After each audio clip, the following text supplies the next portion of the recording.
이 픽셀은 1443년에 세종대왕이 한국에서 만든 알파벳이야, 이렇게 얘기하는 거예요.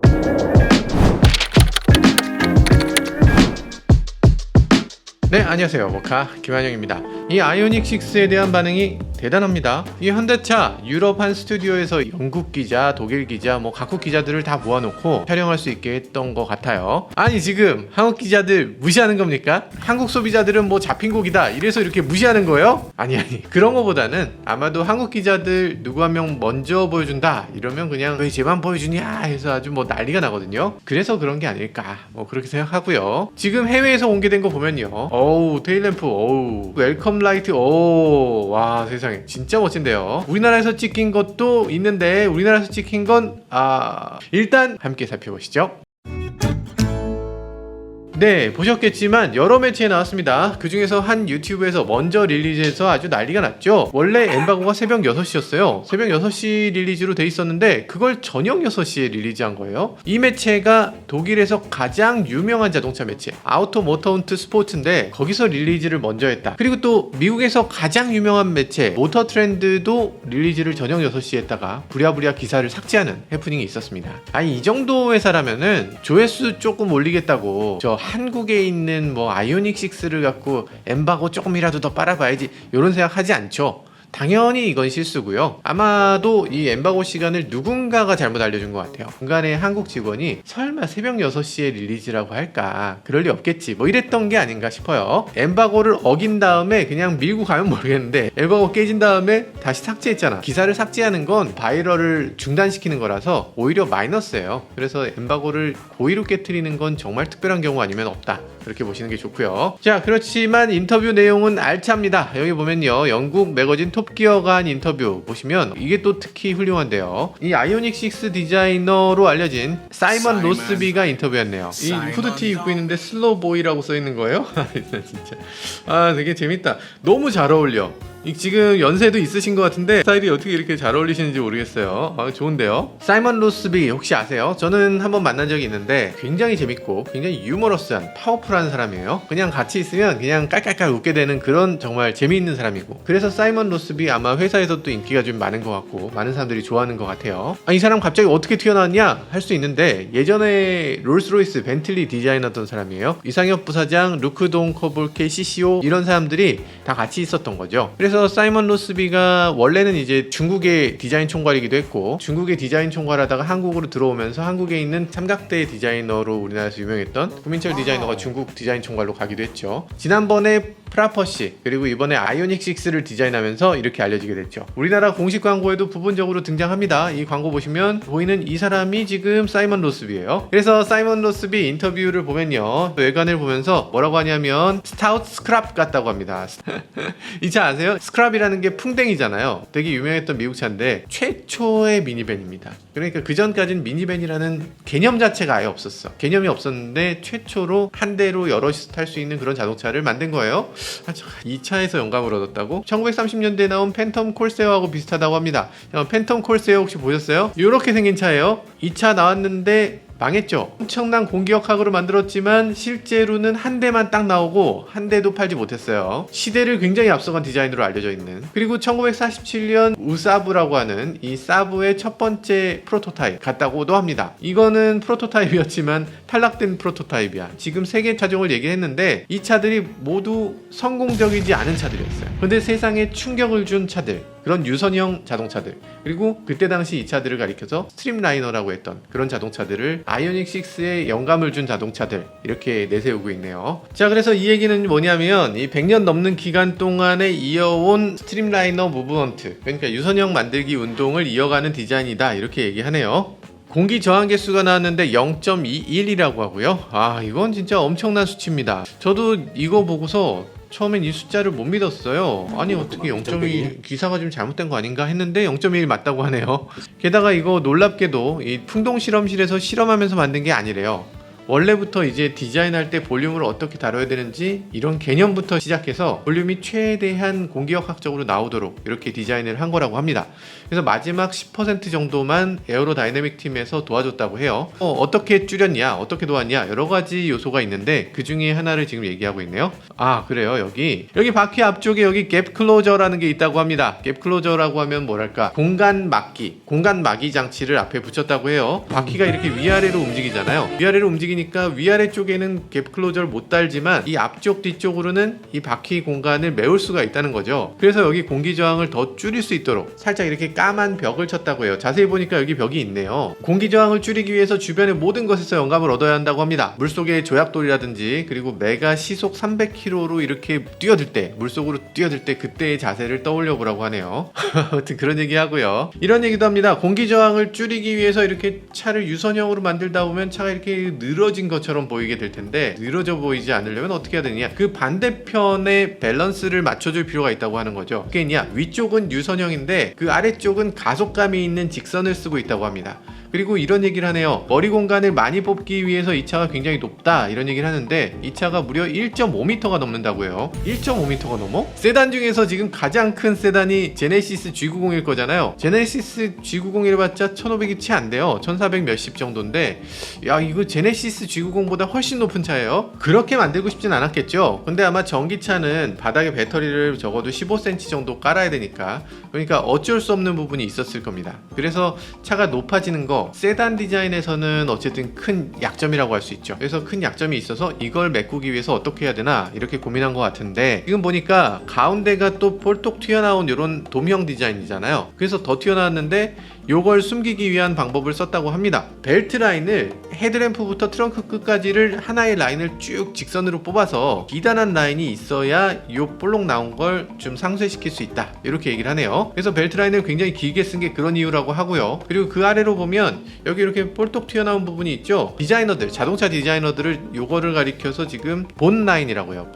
지금 웃기죠? 뼈 라인이라고 흔히 얘기하는데, 뼈라고 하면 잘 와닿지 않잖아요. 개가 이렇게 개뼈다고 물고 있는 거 생각하시면 돼요. 조그만 개가 이렇게 개뼈다고 큰 거 물고 있다고 생각하시면 요 라인이 이렇게 있잖아요. 그럼 이제 차가 이상해 와 이렇게 안 하고 뼈를 딱 물면 조용해진다, 이런 뜻에서 요런 거 하나 넣으면 사람들 조용해져, 이런 뜻으로 본 라인이란 얘기를 해요. 뭐 그런 뜻 아닐 수도 있고요. 어쨌든 그 본 라인이 뭐라고 하냐면 지나치게 큰 높이를 상쇄시킨다, 이렇게 얘기하고요. 그리고 아래쪽에 지금 잘 보시면 이 차는 차체 색하고 아래쪽에 색하고 투톤이에요. 검정색 차를 하셔도 아래쪽에 투톤이에요. 은색 비슷하게 회색 비슷한 색으로 들어갑니다. 위아래가 투톤일 수밖에 없게끔 디자인을 했는데, 그런데 이 아래쪽의 컬러가 직선 라인과 같이 이렇게 이어지면서 이게 또 이 차가 흐느적거리지 않게 유선형의 컨트라스트를 주는 반대편의 선이라고 이렇게 얘기를 하고 있네요. 그 얘기를 듣고 보니까 차가 유선형이지만 팽팽한 느낌이 들어요. 굉장히 조여진 그런 디자인이라는 생각도 듭니다. 그래서 이렇게 늘씬해 보이게 디자인했다고 하는데, 어떻게 여러분들도 그렇게 생각되시나요?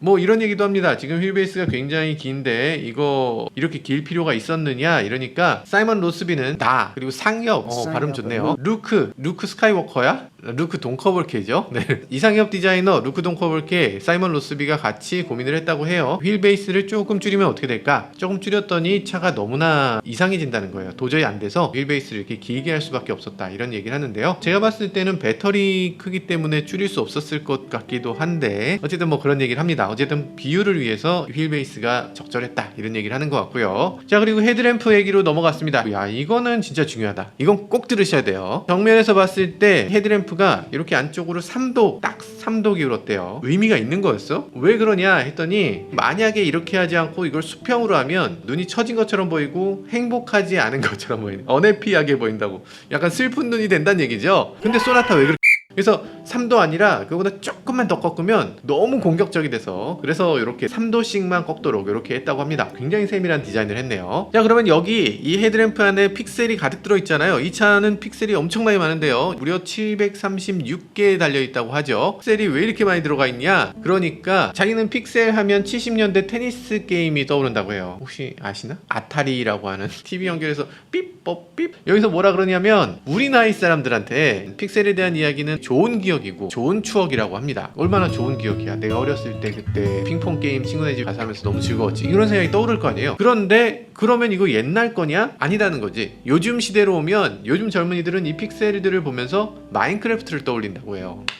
그러니 설득이 확 되는데? 그리고 뭐라고 하냐면요, 또 할 말이 있어 이러면서 이 픽셀은 1443년에 세종대왕이 한국에서 만든 알파벳이야 이렇게 얘기하는 거예요. 23개 문자로 한글이라는 걸 만들었는데 그걸 세종대왕이 이렇게 만들었다. 그 중에서 미음이라는 글자는 완전한 픽셀 모양이라고 이렇게 얘기합니다.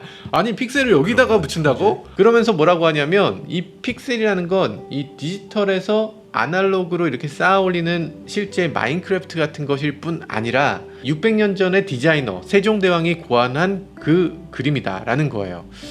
야, 그러니까 이걸 듣는 사람이 이런 얘기를 합니다. 야, 그러면 15세기 디자인에서 영감을 얻었다는 얘기냐? 그러면 자동차에 사용된 디자인 랭귀지에서 가장 오래된 거 아니냐? 이런 얘기를 하네요.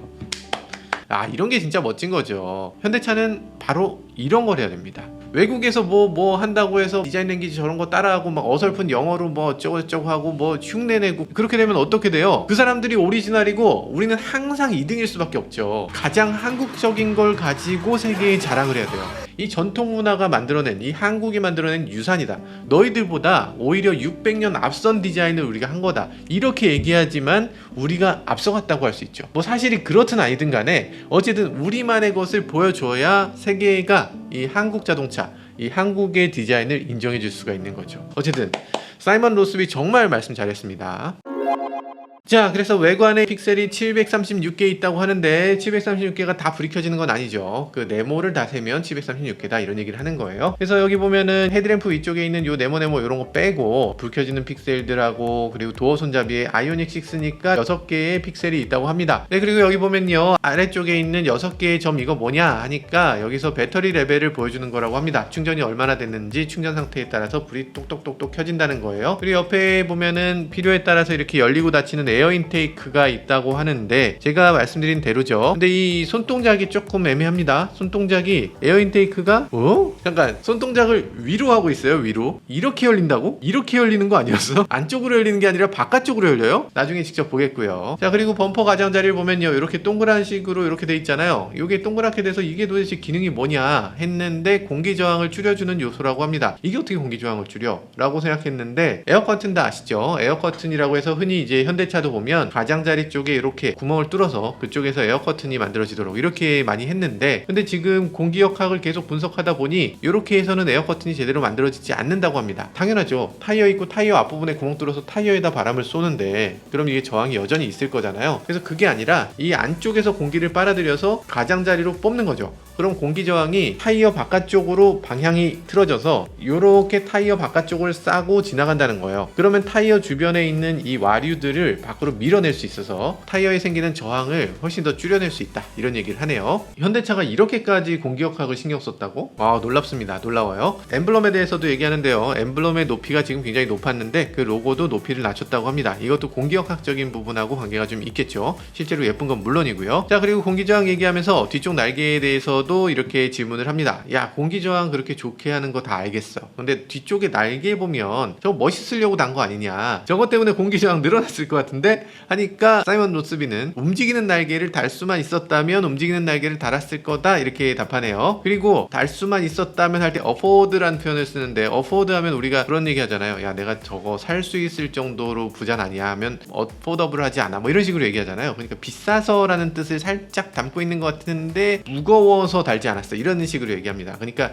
이게 무게가 내가 받아들일 만큼이 아니어서 못했다, 이런 뜻으로 생각하면 될 것 같은데 제가 봐선 비싸서 안 달았을 것 같은데 아무튼 그런 생각이 들고요. 그리고 프라퍼시를 한번 봐라. 프라퍼시는 옆에 이렇게 날개가 고정형이고 굉장히 컸는데 근데 이걸 진짜로 넓혀버리면 옆에서 공기저항이 정말 커서 폭을 줄이게 됐다고 합니다. 이 폭을 레이스카나 이런 것처럼 가로로 직선으로 딱 뽑으면 정말로 공기역학이 안 좋다고 해요. 그래서 잘 보면 약간 이렇게 커브가 틀어져 있다고. 그래서 실제로 우리가 얘기한 건 디자인이고 에어로 담당이 너네가 원하는 건 뭐니? 원하는 거 얘기해봐 해서 딱 나눠서 달성할 수 있는 최선의 날개를 만들어줬다고 얘기합니다. 자, 그렇고요. 날개에서 끝이 아니죠. 아래쪽에 보면 이렇게 약간의 스포일러가 더 있어요. 이걸 덕테일이라고 흔히 얘기하는데 포르쉐에도 덕테일 있죠. 뒤가 이렇게 올라오는 걸 덕테일 스포일러라고 합니다. 약간의 스포일러라도 그게 공기저항을 줄여주는데 도움이 되죠. 코너를 타고서 바람이 들어오는데 그걸 쳐서 내보내는 효과가 있다고 뭐 그런 얘기도 하고요. 그리고 여기 이렇게 덕테일이 있으면 실용적인 이점도 있다고 합니다. 전동 트렁크가 들어간 옵션이 많겠지만 전동 트렁크 아닌 수동 버전도 있다고 해요. 수동 버전은 트렁크를 열기 위한 손잡이 역할을 해줘야 돼서 이런 것이 또 필요하다고 하고요. 카메라가 여기 있거든요. 근데 카메라의 각도가 살짝 이렇게 꺾여 있어야 돼요. 뒤를 이렇게 보고 있으면 카메라 앵글이 별로 좋지 않죠. 그래서 약간 아래쪽을 봐야 되는데 그래서 카메라 위치로서도 이렇게 꺾여 있는 게 필요해서 아마 이런 식으로 만든 것 같죠. 그리고 이런 얘기도 합니다. 루프가 많이 꺾여 있잖아요. 많이 꺾여 있으니까 이게 트렁크 공간이 좁지 않겠니? 이렇게 얘기하는데 사이먼 로스비가 골프 내가 안 치는데 한국 사람들은 골프를 정말 많이 쳐서 2명 정도가 차에 타고 골프채를 싣기에 충분한 공간이 나온다 이렇게 얘기하는데 정확한 수치를 뭐 리터로 얘기한다거나 이러진 않았어요. 충분하다고 얘기하는데 좀 좁긴 좁은가 봐요. 약간 그런 생각이 들고요. 뒤쪽 트렁크 열리는 부분 조금 자세히 볼 필요가 있습니다. 왜냐하면 트렁크 앞쪽으로 C필러에 파팅이 있어요. C필러에 파팅이 있는 차는 세계적으로 거의 없어요. 본 적 있으세요? 거의 없습니다. 거의 없어. 우리가 아는 차 중에 여기 파팅 라인을 그은 차가 딱 하나 있는데 그게 모델 3예요. 테슬라 모델 3가 여기 파팅 라인이 있어요. 여기가 잘리면 트렁크 열 때 이 뒷부분만 열리는 게 아니고 요 앞에서 힌지를 훨씬 더 앞으로 옮길 수 있어서 트렁크 입구가 훨씬 더 활짝 열립니다. 더 높이 올라가죠. 그래서 뒤쪽에 이렇게 짐을 넣거나 이럴 때 굉장히 편하고요. 닫았을 때도 뒷부분이 하나의 덩어리로 보여서 좀 더 미끈하게 보이기도 하고요. 근데 처음에 모델 3 나왔을 때 여기 파팅 있고 이런 식으로 열리는 거 요거에 대해서 정말 많은 사람들이 우리나라에서 정말 많은 소비자들이 야 얘네들은 트렁크도 못 만드냐? 이상하게 생겼다 이러면서 욕 무지하게 했거든요. 트렁크 열면 트렁크 안쪽으로 비가 다 들어간다 이런 식으로 얘기하기도 했고 정말 엄청나게 욕먹었잖아요. 다 기억나세요? 그런데 이렇게 현대가 따라가나요? 야 이거 참 솔직히 말해서 전세계 전기차가 테슬라를 따라가고 있는 거죠. 테슬라가 1등인데 어떻게 안 따라가? 솔직해질 필요는 있는 것 같아요. 테슬라는 사기꾼이고 형편없는 차를 만들고 있고 그냥 주식으로 돈 버는 회사다 뭐 이런 얘기를 하는 분들이 계셨어요. 그런 식으로 시대를 잘못 읽으면 안 되죠. 어쨌든 테슬라는 좋든 싫든 명실상부 전기차의 1등 메이커고 퍼스트 무버예요. 따라갈 수밖에 없는 부분이 있습니다. 인정하고 가야 돼요. 자 어쨌든 지금 보면요 웰컴 램프를 보여주고 있습니다. 웰컴 램프 보여주는데 그건 진짜 예술이지 않나? 여기서 봤을 때 이분이 하는 얘기가 내가 진짜 좋아하는 라인이 바로 이거다. 내가 좋아하는 뷰가 바로 이건데 내 나이가 된 사람들은 다들 어렸을 때 전격 제트 작전을 보면서 컸다. 전격 제트 작전 진짜 좋아했어. 이런 얘기를 합니다. 당연히 사이먼 로스비도 당연하지 이런 얘기를 하네요. 딴따다다다다단따다다다단따라단 웰컴 램프가 이렇게 나오는데 이게 확장성이 있다고 그래요. 그래서 계속 튜닝을 하고 미래에는 또 다른 웰컴 시나리오를 개발할 거라고 합니다. 이게 옆에서 나온다거나 뭐 반짝반짝 한다거나 뭐 여러가지 웰컴 시나리오가 나올 수 있겠죠. 휠은 지금 20인치 휠이 가장 큰 건데요. 20인치를 달아야 꽉 찬 디자인을 느낄 수 있다고 합니다. 왜 이렇게 큰 거 달았냐 그랬더니 디자이너한테 첫인상은 무엇보다 중요하고 이게 딱 봤을 때 이 비율 자세 이게 머리서 딱 보여야 된다는 거죠. 두 번째 찬스가 없기 때문에 사람들이 딱 첫인상을 봤을 때 이게 별로다 그러면 다시는 그 차를 안 본다는 거예요. 두 번째 찬스가 안 생기기 때문에 처음에 멀리서 봐도 딱 인상이 그냥 딱 자세가 나와줘야 된다는 거죠. 필수적이고 정말 중요한 거라고 이렇게 얘기하네요. 자 그래요. 실내로 들어왔는데요. 실내를 보면요 핸들 가운데 현대 로고 없다고 얘기하네요. 그러면서 여기 램프가 있다. 이거 충전 램프 이거 뭐냐 이렇게 얘기하는데 파란색이다가 차면은 초록색으로 바뀌는 거군요. 이게 충전 램프이기도 하면서 음성인식 기능이라고도 합니다. 그러니까 음성인식 버튼을 누르면 반짝반짝하면서 차가 운전자한테 이렇게 말하는 느낌을 주겠다라고 합니다. 키트 아니야? 키트가 그렇잖아. 키트 반짝반짝 하잖아. 저는 키트 모드가 있으면 좋겠어요. 이 디스플레이랑 이런 것들을 전격 제트 작전 모드 딱 누르면 키트처럼 쫙 바뀌게 되는 거야. 목소리도 약간 키트 그 뺀질뺀질 거리는 그 느낌 있잖아요. 그딴 식으로 입어도 여자들이 좋아할까? 이딴 식으로 운전할 거면 운전대 나한테 넘기지 그래? 뭐 이런 식의 그런 거 괜찮잖아요. 현대차 키트 모드 만들어 주시길 부탁드리고요. 엠블럼을 붙일까 말까 고민했다고 합니다. 다들 핸들 가운데 엠블럼 붙이는데 우리도 달아야 되나? 에이 그럴 필요 없지 했다고 해요. 그러면서 거기에 차라리 기능적인 가치를 넣자 라고 얘기했다고 합니다. 사실 이거 그냥 기능적인 것뿐 아니라 뭐예요? 돈이죠. 모스보로 어차피 현대 HL 스위치예요. 이분은 또 이런 얘기 하네요. 이 도어에 있는 요 빛이 너무 실망했다 그러면서 이제 자기는 운전할 때 앞에 보면 괜찮은데 여기를 보면 이상하다는 거죠. 그런가? 저는 이 옆부분이 되게 멋있어 보이는데 나만 좋아해? 앰비언트 라이트 쫙 있는 게 좋은데. 아무튼 그런 게 있고요. 여기 보스 스피커가 가운데 들어가고 위아래로 라이팅이 있죠. 라이팅이 있는데 위아래 색깔을 다르게 줄 수 있어요. 이것도 굉장히 재밌는 지점이죠. 기존까지 현대차는 라이팅은 무조건 한 가지였는데 이제 두 가지로 다른 색깔을 줄 수 있다는 게 재밌고요. 물결 치듯이 위로 이렇게 있어요. 라이팅이 파장이란 표현을 써서 저는 이 파장이라는 표현이 메르세데스 벤츠 보면 멀티 컬러라고 해서 컬러가 이렇게 물결 치듯이 쫙 바뀌는 거 있잖아요. 그런 파장이라고 생각했는데 여기 인터뷰 보니까 이 표면이 이렇게 울룩불룩하게 이렇게 파장이 돼 있다고. 그 얘기였어. 색깔 바뀌기는 안 되고요. 색깔 바뀌게 좀 해주지. 여기 아래쪽에서 라이팅을 줘서 이게 위로 서서히 그라데이션처럼 이렇게 사라지는 효과를 줬다고 해요. 이런 것도 아주 재밌는 부분이죠. 이 손잡이로 쓸 뿐 아니라 여기를 스토리지 공간으로도 어느 정도 쓸 수 있다고 하는데 제가 봤을 땐 여기다가 뭐 넣으면 안 될 것 같이 생겼는데 넣으려면 넣는 거죠 뭐. 그리고 여기 보면은 창문 스위치 다 없앴고 문 잠그는 것도 다 없앴어요. 가운데로 다 옮겼다고 합니다. 그러면서 문을 굉장히 심플하게 가져갈 수 있었다고 하고요. 근데 창문 스위치가 가운데로 오면 더 편하나? 저는 편하다고 생각되진 않고요. 문 잠그는 스위치 가운데 있으면 어떤가? 사실 BMW 예전 차들은 다 문 잠그는 게 가운데 쪽에 있었어요. 그런데 그게 가운데에 정말 있으면 불편합니다. 왜 불편하냐면 문 열고 딱 나가. 그리고 뒷좌석을 열려고 해. 근데 잠겨 있어요. 잠겨 있으면 다시 안에 와서 문을 열어야 되잖아. 근데 문을 열 때 도어에 있으면 도어에서 문을 열면 되는데 도어 스위치는 어딨지? 안쪽으로 몸을 집어넣어서 도어 스위치 누르고 다시 또 나와서 이렇게 해야 돼. 너무 불편해요. 너무 불편하고 도어락 정도는 도어에 있는 게 훨씬 더 좋은데 저기 있는 게 디자인적으로 그게 더 좋다고 하니까 뭐 그런가 보다 하고 넘어가도록 하죠. 그리고 이런 얘기 하네요. 도어 포켓이 투명이다. 저같이 건망증 심한 사람이 여기 아래쪽에 짐을 넣고 그냥 까먹고 가는 경우가 많대요. 그래서 그걸 잊어버리지 않도록 투명하게 했다고 하는데요. 그냥 냉장고 야채 칸에서 영감을 얻었어요. 이러면 안 되나?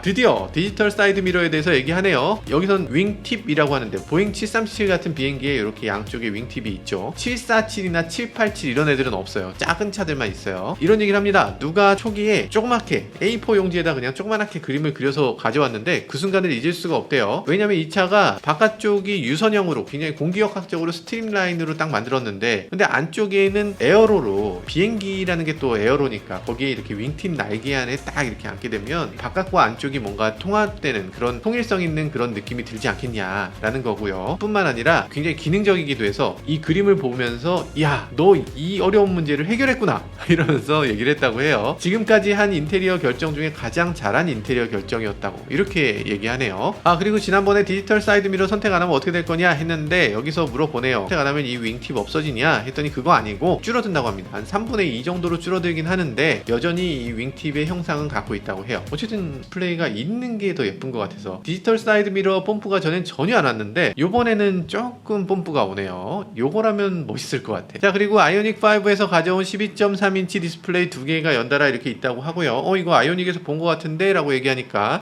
맞아, 아이오닉에서 가져온 거 맞아. 현대가 최고의 프리미엄 브랜드는 아니야 이렇게 얘기하면서 가격을 너무 많이 책정할 수가 없고 올바른 밸런스를 찾으려고 한다 이렇게 얘기합니다. 다른 브랜드들도 마찬가지고 사실 저는 그런 거 나쁘게 보지 않고 좋아 보입니다. 최상의 프리미엄 브랜드 아니다 얘기할 필요도 없는 것 같아요. 지금 가격으로 치면 벤츠나 BMW나 아이오닉 6나 비슷할 텐데 자, 그렇고요. 아이오닉 5가 포니에서 레거시를 가져왔다. 포니의 디자인을 이어받았다 라고 하면 아이오닉 6는 그럼 뭐에서 디자인을 가져왔냐? BMW나 폭스바겐이냐 그런 있을 거 아니야? 이렇게 얘기하니까 사이먼 로스비가 뭐라고 하나 한번 보죠. 똑똑하게 답했습니다. 우리 스스로의 역사가 한 방향이고 다른 자동차에 비하면 역사가 좀 짧다. 그런데 지금 최근에 나오는 EV 회사들, 스타트업 회사들에 비하면 아주 오래된 회사다. 50년의 역사가 있어. 오히려 올드한 회사다. 이런 얘기를 하네요. 그리고 이 차의 디자인, 이거는 지금 최신 디자인이지만 이 디자인은 100년의 전통을 이어온 거라고 얘기합니다. 그래서 그 현대의 전통 그리고 이 스트림라인의 디자인 이 둘을 잘 연결시켰고 굉장히 논리적으로 진행했고 그리고 기술, 미학을 결합시킨 게 바로 아이오닉 6다 이렇게 얘기하네요. 야, 진짜 말을 너무 멋지게 하는데. 여기서 끝으로 사이먼 로스비의 아버지가 드로리안을 디자인한 드로리안 패밀리라고. 사이먼 로스비가 드로리안 패밀리였어? 야, 그런 얘기를 또 하네요. 미래적인 자동차, 공격적인 디자인에 대해서 뭔가 당위성을 부여하는 것 같은 그런 얘기를 해주고 있습니다. 자, 주행거리가 얼마 될지가 정말 궁금하실 텐데 주행거리 얼마 될지는 아직 안 나왔어요. 근데 유선형 디자인이니까, 그리고 또 공기저항 개수가 무려 0.21이라고 하니까, 그러니까 아이오닉 5보다 당연히 멀리 갈 거고요. 그래서 당연히 400km 중반대까지는 갈 수 있을 것 같고 400km대에서도 꽤 높은 편에 들어갈 수 있을 걸로 기대됩니다. 우리나라 500km 한번 찍나요? 아이오닉 6니까 600km 한번 찍어줘야 되는 거 아닙니까? 뭐 주행거리 당연히 멀리 갈 것 같고 시속 100km까지 가속시간 당연히 유리할 거고 핸들링이나 이런 주행 성능도 여러 가지로 더 유리할 겁니다. N모델이 나오더라도 아이오닉 5보다 더 잘 어울릴 것 같기도 하고요. 굉장히 스포티한 자동차로 잘 나올 것 같네요. 네, 우리나라에서도 사진이 지금 공개가 되고 있습니다. 이건 지금 주차장에서 찍힌 사진인데요. 구형 아반떼가 떠오르는 것 같기도 하고 옛날에 미쓰비시 이클립스? 예, 그런 거 살짝 떠오르기도 하고 엠블럼 확대해서 찍은 거는 뭐 엠블럼은 전보다는 좀 낫긴 하네요. 여태까지 요 사진들 보면 이 기자들이 찍어 놓은 거 보면 우와 우와 하면서 이렇게 봤잖아요. 우와 다 이유가 있었네, 그럴만하네, 와 이거는 진짜 역대급 아닌가 이러고서 봤는데 이렇게 보니까 뭐 평범한데 얘는 좀 평범한데요. 그러니까 사실은 차를 이런 식으로 노출하면 사진이 예쁘게 찍힐 리가 없어요. 유럽에서 기자들 데리고서 이렇게 좀 스튜디오에서 찍은 것처럼 어떻게든 한국에서도 좀 비슷한 시기에는 공개를 해줬어야 돼. 기자들한테 공개를 좀 해줘야 디자인이 예쁜가 보다 할 텐데 지금 14일까지 앞으로 2주나 남았거든요. 실제로 아이오닉 6 디자인은 장점도 많은 디자인이지만 반대로 약점도 엄청 많은 그런 디자인이거든요. 그래서 자꾸 이렇게 허접한 사진들 뭐 이런 것들이 찍혀서 나오면 그동안 좋은 얘기들이 쏙 들어가 버립니다. 정말이지 한국 소비자들 소중하게 생각해 주셔야 돼요. 공도 주행 사진도 많이 있네요. 이런 공도 주행 사진 보면 이것도 공도에서 찍힌 사진들 보니까 이건 조금 낫네요. 다음 영상에서 이런 사진들도 모아서 한번 말씀드리도록 하겠습니다. 자, 그거 보시려면 구독, 좋아요, 알람 설정까지 해주셔야 됩니다. 네, 뭔가 새로운 것이 나타나면 그 자체로 상당한 거부감이 생깁니다. 예를 들면 전기차, 수소차 이런 거 나오면 그 자체를 가지고도 비난하는 사람들이 당연히 생겨요. 아이오닉 5, 아이오닉 6 보면 이 디자인이 너무 새롭기도 하죠. 그러니까 이렇게 새로운 디자인이 나왔을 때 사람들한테 너무 충격을 줄 수 있으니까, 그렇기 때문에 이 과거에 익숙한 거, 과거의 향수를 불러일으킬 만한 요소를 이 자동차 디자인 곳곳에 넣는다는 걸 알 수 있습니다. 이 아이오닉 5가 뭐 폰이라든지 뭐 란치아 델타라든지 각진 자동차 디자인의 추억에서 이렇게 가져온 거라면 이 아이오닉 6 같은 경우는 당시에 유행했던 뭐 비틀이라든지 말 그대로 예전에 스트림라인, 그러니까 오래전에 유행했던 우리의 추억 속에 언젠간 기록돼 있던 그 예전의 자동차 형식, 그런 곳에서 그 향수를 불러오게끔 만든 거죠. 이 최신 디자인과 이 과거의 향수 이런 것들이 함께 이렇게 등장했을 때 이런 미래적인 디자인도 좀 거부감 없이 쉽게 받아들여질 수 있는 것 같습니다. 그런 면에서 지금 아이오닉 6의 디자인 방향성 아주 똑똑하다는 생각이 들고요. 물론 이 처음 디자인은 이게 아니었을 것 같아요. 처음 기획 그대로 만들어진 것 같지는 않고 이 만들어지면서 여기저기에 입김이 들어오면서 차가 많이 바뀐 것 같긴 하지만 그래도 지금 해외에서 반응들을 보면요, 아주 뜨겁고 긍정적입니다. 우리나라 자동차가 우리나라보다 외국에서 더 좋은 평가를 받으니까 기분이 좋아지기도 하네요. 네, 아이오닉 6가 어떤 차인지 아직은 뭐 속단하기 이르고요. 실제로 차를 봐야 이게 성공할지 그런 여부도 알 수 있을 것 같네요. 지금까지 저는 모카 김한용이었습니다. 감사합니다.